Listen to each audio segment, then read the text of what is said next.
It's a bit hard to understand where things were or where are they now.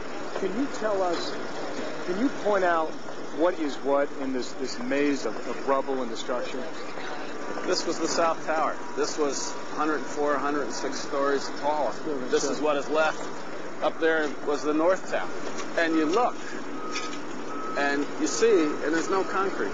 There's very little concrete. All you see is aluminum and steel.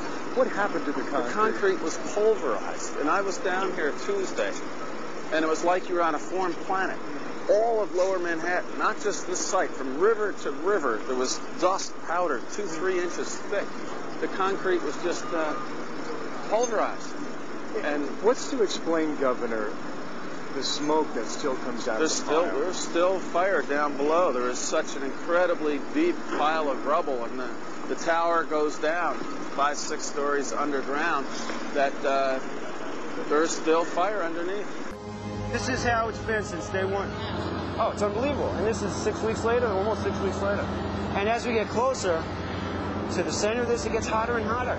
It's probably 1,500 degrees.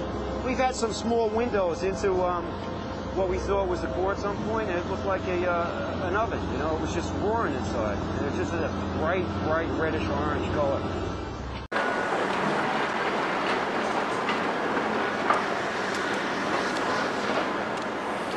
You see how this debris is still smoking?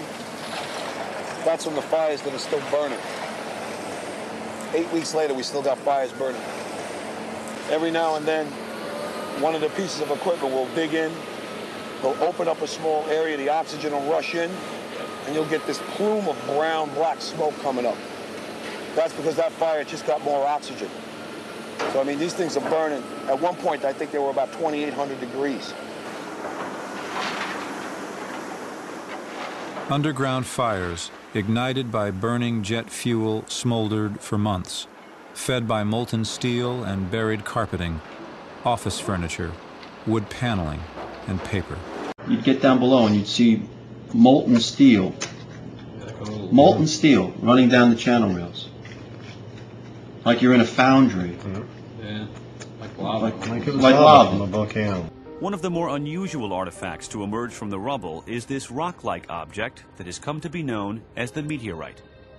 It's this fused element of steel, molten steel and concrete and all of these things all fused by the heat into one single element. And almost like a chunk of lava from Kilauea or Iceland, where they're very sharp but breakable shards on the end here.